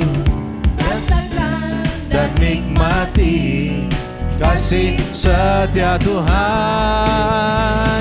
Syukur bagimu. Saya undang untuk bangkit berdiri Bapak Ibu.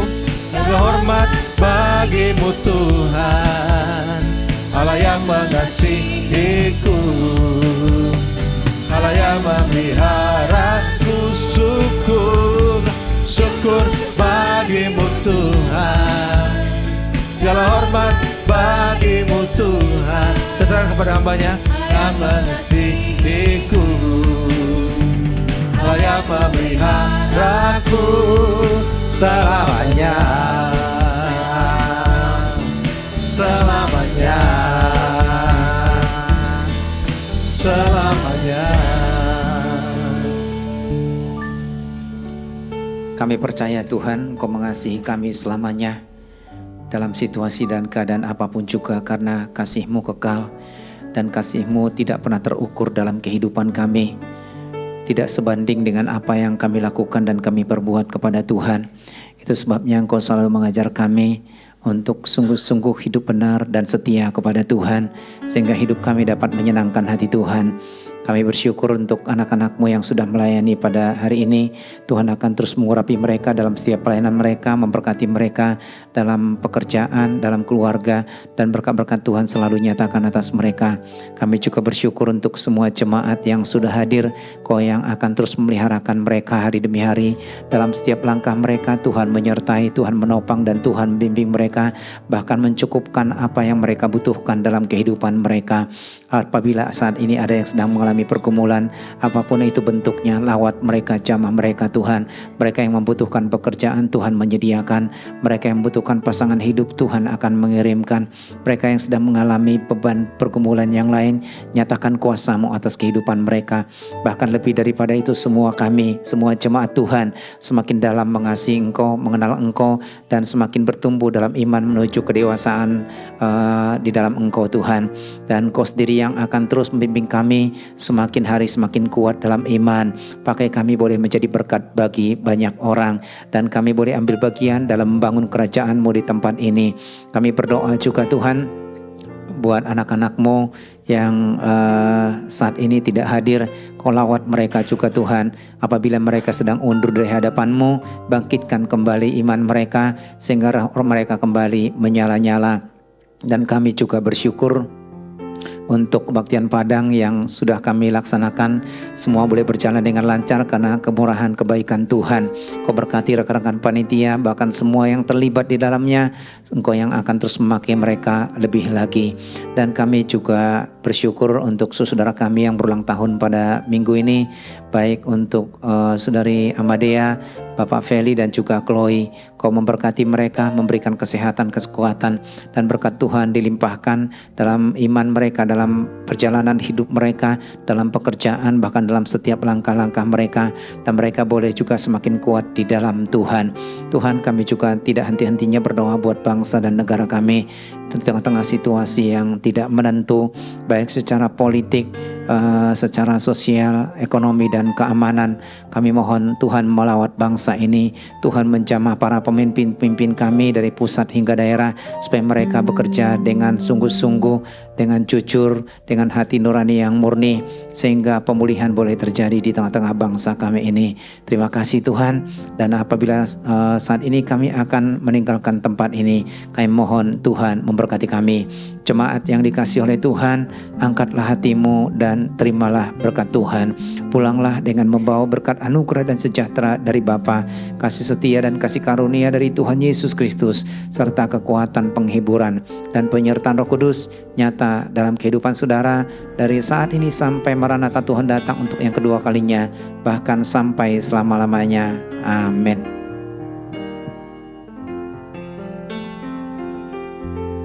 Bapa, terima kasih. Bapa, terima kasih. Bapa,